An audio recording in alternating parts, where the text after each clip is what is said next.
দিল পরিষ্কার, সব কাজকর্ম পরিষ্কার। আলা ইন্না ফিল জাসাদি লা মুযগা ইযা সালাহাত বা সলুহাত ইযা সালাহাত সালাহাল জাসাদু কুল্লু। দেহের মধ্যে একটি গোশতের টুকরা রয়েছে, ওটা যদি ঠিক হয়ে যায় সব ঠিক। ওয়া ইযা ফাসাদাত ফাসাদাল জাসাদু কুল্লু। আর এটা যখন নষ্ট হয় সব নষ্ট, সব কাজ নষ্ট। এজন্য দিলকে পরিষ্কার রাখা, কার মধ্যে হিংসা লালন না করা। হিংসা হইলে তার কোনো ক্ষতি নেই, আমার ক্ষতি। তো হিংসা হইলে বস তার জন্য দোয়া করা। দোয়া করতে বেশি কষ্ট লাগলে আল্লাহুম্মা কুল্লা খায়ের লিকুল্লি মুসলিম ও মুসলিমা, এ দোয়া করা। মুসলিম বলতে তার নিয়ত করা, আল্লাহুম্মা কুল্লা খায়ের লিকুল্লি মুসলিম ও মুসলিমা। অথবা কষ্ট করে হলেও যার প্রতি হিংসা লাগে তার জন্য দোয়া করা। এটা তো আমার চিকিৎসা, ওষুধ। জ্বর হইলে, পাতলা পায়খানা হইলে ওষুধ যেটা, এটা বেশি তিতা, খাওয়া লাগে, বা বাচ্চাদেরকে জোর করে খাওয়াইতে হয়। এখন যেহেতু আমি হিংসা আক্রান্ত, আমার তো চিকিৎসা নিতে হবে। কষ্ট করে হলেও তার জন্য দোয়া করা। এবং নিজেকে বড় মনে না করা। নিজেকে বড় মনে করলেই অন্তরে দাগ পড়ে, কালো হয়। আমি কিসের বড়, আমার কি অস্তিত্ব আছে? আমাকে সৃষ্টি না করলে আমি তো সৃষ্টিই হতাম না। আমাকে আল্লাহ পাক কথা বলার তৌফিক না দিলে আমি তো বোবা হতাম। আমাকে যদি চোখ না দিতেন আমি অন্ধ হইতাম। আমাকে তিনি সুস্থ না রাখলে আমি প্রতিবন্ধী হইতাম। আমাকে তিনি পা না দিলে তো আমি ল্যাংলা হইতাম, খোঁড়া হইতাম। আমাকে মেধা না দিলে, ব্রেন না দিলে, মগজ না দিলে আমার তো কিছু মুখস্থ থাকতো না। আমাকে তিনি নিগ্রো বানাইতে পারতেন, বৎসুরত বানাইতে পারতেন। আমার কি আছে? কি নিয়ে আমি অহংকার করব? যা আছে এটা প্রভুর দান। তিনি দিতেও পারেন, তিনি নিতেও পারেন। যে যোগ্যতার কারণে এখন অহংকার অহংকার লাগে, নিজেকে বড় বড় লাগে, এটা তো রব্বুল আলামিনের দান। এখন তো আমার সেজদায় পড়ে থাকতে হবে। যদি অহংকার করি, তিনি যদি নিয়ামত কেড়ে নিয়ে গেলেন, তখন কি করার আছে? শয়তান হইল এই অহংকারের কারণে। এজন্য নিজেকে কখনো বড় মনে করতে নাই। বড় মনে করার তো কিছুই নাই। বাহ্যিক ভাবে যদি কাহারো থেকে নিজেকে বড় মনে হয়, যে সে পড়া পারে না, আমি পারি, সে কালো, আমি সুন্দর, সে গরিব, আমি ধনী, সে কুৎসিত, আমি সুন্দর, তার বংশ নাই, আমার বংশ আছে, সে ফাসেদ, নষ্ট, আমল করে না, আমি আমল করি, এগুলো নিয়ে তো অহংকার হয়। বাহ্যিক এই বিষয়গুলো একদম কচু পাতার উপরে পানির মতো।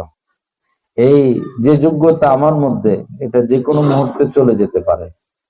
আর তার মধ্যে যে এই যোগ্যতাগুলো নাই, হইতে কতক্ষণ? হতে পারে এবছর আমার মধ্যে হাজারো যোগ্যতা, বছরের শেষে আমি রিক্সা চালাই।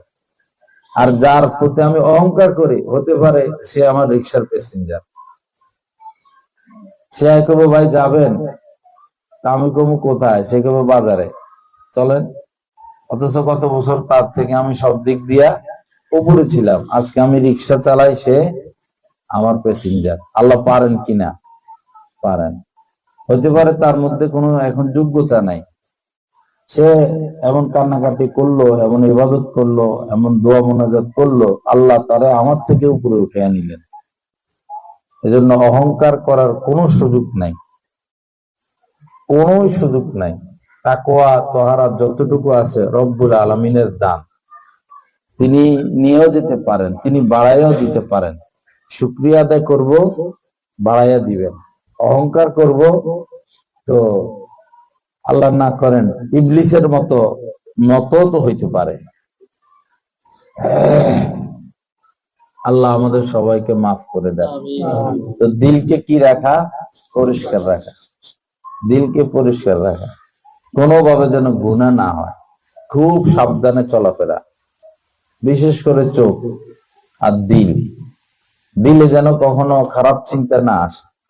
এই হঠাৎ করেই খালতো বোন চলে আসে, হঠাৎ করে মামতো বোনের চিন্তা, বাবির চিন্তা, নায়িকার চিন্তা, কোনো অশ্লীল বিষয় হঠাৎ হঠাৎ উকি মারবে, ঝুঁকি মারবে, করবে এটা। আর যারা এই নজওয়ান তাদের আরো বেশি হবে। বারে বারে দিলে খারাপ জিনিস চলে আসবে। তো খারাপ জিনিস আসা নিষেধ না, এটাকে লালন করা নিষেধ। খারাপ জিনিস আসতে পারে, হঠাৎ হঠাৎ খারাপ চিন্তা চলে আসতে পারে, কোনো সুশ্রী ছেলের চিন্তা, সেটাও আসতে পারে। আশাটা তোমার হাতে নাই, এতে কোনো গুনাহ নাই, এতে দিল কালো হবে না। কিন্তু তুমি যদি এই চিন্তাটা বাড়াও, তখন দিল কালো হবে। এজন্য কোনো খারাপ চিন্তা আসলেই সাথে সাথে কয়েকটা আমল, এক হলো মুখে আউযু বিল্লাহি মিনাশ শাইতানির রাজিম, আউযু বিল্লাহি মিনাশ শাইতানির রাজিম পড়তেই থাকা, বা লা হাওলা ওয়ালা কুওয়াতা ইল্লা বিল্লাহ। আর হলো একটা বিপরীত কাজ সামনে নিয়ে আসা, কুচিন্তা শুরু হইলো, এখন সুচিন্তা শুরু করা, একদম চোখের সামনে আল্লাহর ঘর নিয়ে আসা, আল্লাহর ঘরের গিলাপ, আল্লাহর ঘরের ওয়াল, হাজরে আসওয়াদ, মাকাম ইব্রাহিম, হ্যাঁ, এটা চোখের সামনে নিয়ে আসে, একদম তাকাই থাকে আল্লাহ পাকের ঘরের দিকে। তখন ক্রমান্বয়ে ওই খারাপ চিন্তাটা দূর হয়ে যাবে। কোনোভাবে খারাপ চিন্তা বাড়ানো যাবে না, তাহলে আল্লাহর সাথে সম্পর্ক কেটে যাবে। তাহারও আল্লাহর সাথে সম্পর্ক হইলো, রিলেশন কায়েম হলো, এখন সে খারাপ চিন্তা করতেছে, এটা কেটে যাবে। এটা বড় স্পর্শকাতর তাআল্লুক মা আল্লাহ। তাআল্লুক মা আল্লাহ হাসিল করা অনেক কঠিন, ধরে রাখা আরো কঠিন।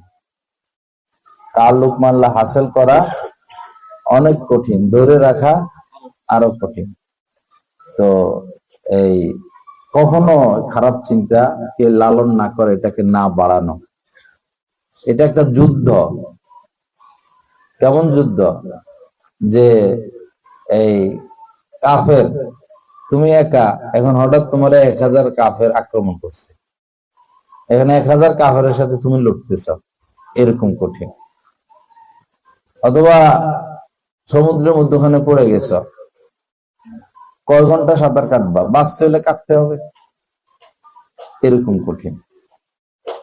দিল হেফাজত, নিজেকে বড় মনে না করা, কাহার প্রতি অহংকার হিংসা না রাখা, কোনো কুচিন্তা না করা, কাহার প্রতি কুধারণা না রাখা। দেখলেই মনে লোক এটা খারাপ, শয়তান, নষ্ট, এটা মনে মদ খায়, এটা মনে জুয়া খেলে, এটা মনে মিথ্যা কথা বলে। যাদের কুচিন্তা রোগ, কুধারণার রোগ, হেরা দুনিয়াতে সব কিছুরে সুর আর কুকুর মনে করে, আর নিজেরে জিব্রিল মনে করে। শুধু একজনই জিব্রিল পৃথিবীতে, আর সব কি সুর আর কুকুর। তাদের এই কুচিন্তার রোগ, কুধারণার রোগ, সবার প্রতি কুধারণা রাখে। এগুলো সব অন্তরের বিষয়। অন্তর তো রাজধানী, যে কোনো আন্দোলন রাজধানী থেকে হয়, সরকার পতন রাজধানী থেকে হয়, আবার সরকারকে ক্ষমতা বসানো এটাও রাজধানীর কাম। রাজধানীর আসর সারা দেশে পড়ে। অন্তর হচ্ছে রাজধানী। অন্তর পরিষ্কার রাখা, আল্লাহ আমাদেরকে তৌফিক দান করেন। আল্লাহ পাক খুব সতর্ক থাকা, দৃষ্টি অন্তরের দিকে হামেশা, নিজের খেয়াল, দৃষ্টি বলতে খেয়াল, যে কোনোভাবে যেন আমার দিল কালো না হয়। ইন্নাল মুমিনা ইযা আযনাবা কানাত নুকতাতুন সাউদা। মুমিন যখন কোনো পাপ করে, এই অন্তরে কালো দাগ পড়ে যায়। পড়ে গেছে তো কি করার আছে? সহজ হলেও ধুয়ে ফেলা, ধোয়ার রাস্তা হইলো তওবা ইস্তেগফার। জামাতে ময়লা লাগতেই পারে, তো ময়লা নিয়ে তো কেউ ঘুরে না, ধোয়, পরিষ্কার করে। অন্তরে এরকম ময়লা লাগতে পারে, লাগলে ধুয়ে ফেলা তওবা ইস্তেগফারের দ্বারা। একটু দেরি না করা, দেরি করলে ক্ষত বাড়ে, দেরি করলে ময়লা বাড়ে। এখন গুনাহ হইছে, এখনই তওবা ইস্তেগফার, আল্লাহ কি করলাম মাফ করে দাও। একটু দেরি না করা, দিল পরিষ্কার রাখতে হবে, এটা হলো লক্ষ্য। গুনাহ হইতে পারে স্বাভাবিক, কিন্তু গুনার উপরে দায়েম কায়েম না থাকা, গুনার উপরে দায়েম কায়েম না থাকে। আল্লাহ তৌফিক দেন, আল্লাহ পাক গুনাহমুক্ত জিন্দেগি দান করেন, আল্লাহ পাক হিম্মত দান করেন। তাকওয়া থাকলে আল্লাহ পাক সুন্দর জীবন অবশ্যই দিবেন। মান আমিলা সালিহান মিন যাকারিন আও উনসা ওয়া হুয়া মুমিন, কেউ যদি ভালো কাজ করে, তাকওয়ার উপরে চলে, দিন মোতাবেক চলে, ফরজ ওয়াজিব ঠিক রাখে আর গুনাহ থেকে বেঁচে থাকে। মান আমিলা সালিহান, ফরজ ওয়াজিব ঠিক রাখে আর গুনাহ থেকে বেঁচে থাকে, নারী হোক পুরুষ হোক, মুমিন, তো ফালা নুহইয়ান্নাহু হায়াতান তাইয়্যিবা, আল্লাহ পাক বলেন তাকে আমি অনেক ভিআইপি জীবন দান করব, ভিআইপি জীবন, রাজকীয় জীবন তাকে আমি দান করব, উন্নত জীবন। বস আমল করি, নিজের পায়ে নিজে কুড়াল মারলে তো কিছু করার নাই। গুনাহ করলে, নাফরমানি করলে, কুসম্পর্ক রাখলে, নফসের চাহিদা মোতাবেক কাজ করলে, শয়তানের ওয়াসওয়াসা মোতাবেক কাজ করলে আল্লাহ পাকের এই প্রতিশ্রুতি আমার উপর বাস্তবায়ন হবে না। আল্লাহ পাক আমাদেরকে গুনাহমুক্ত জিন্দেগি দান করেন। আল্লাহ পাক তাকওয়ার উপর আমাদেরকে অটুট রাখেন, অবিচল রাখেন। এর রাস্তা হলো সোহবত। এটা আবার একা একা হয় না, এটা রাস্তা কি? সোহবত, মরণ পর্যন্ত সোহবত, মরণ পর্যন্ত যে কোনো আল্লাহ ওয়ালার সোহবত। ব্যাটারি মোবাইলে চার্জ শেষ হয়ে যায়, পরে চার্জ করাইতে হয়। লাইট আছে, চার্জ শেষ হয়ে যায়, আবার চার্জ করাইতে হয়। গাড়ি আছে, চলতে চলতে পরে সিএনজি শেষ হয়ে যায়, তেল শেষ হয়ে যায়, পরে পেট্রোল পাম্প থেকে তেল নিতে হয়। এইটাই জীবন। দুনিয়াতে চলতে গেলে বস মাঝে মধ্যে গুনাহ হয়ে যাবে, চার্জ কমে যাবে, আগ্রহ কমে যাবে, গুনাহ থেকে বাঁচার আগ্রহ কমে যাবে, তাকওয়ার উপর চলার আগ্রহ কমে যাবে, আল্লাহকে পেতে হবে, আল্লাহর নৈকট্য অর্জন করতে হবে, এই আগ্রহ কমে যাবে। তখন সোহবত। বা বেশি গুনার দিকে মন ধাবিত হচ্ছে, বেশি ধাবিত হচ্ছে, বস কোন আল্লাহ ওয়ালার সোহবত, এইটা কেটে যাবে। আর তৎক্ষণাৎ সোহবতে যাওয়ার মতো কাউকে না পাইলে বড়দের কিতাব মোতালা করা। কোন আল্লাহওয়ালা নাই, আল্লাহওয়ালার কিতাব আছে, ওইটাই তখন আল্লাহওয়ালা। তার কিতাব মোতালা করা অথবা তার বয়ান শোনা, ইনশাআল্লাহ ফায়দা হবে। আল্লাহ আমাদের সবাইকে মানুষ হওয়ার তৌফিক দান করেন, গুনাহ মুক্ত স্বচ্ছ পরিচ্ছন্ন জিন্দেগি নসিব করেন। ওয়া আখিরু দাওয়ানা আলহামদুলিল্লাহি রাব্বিল আলামিন ওয়া সাল্লাল্লাহু আলা নবিয়িল কারীম। লা ইলাহা ইল্লাল্লাহ।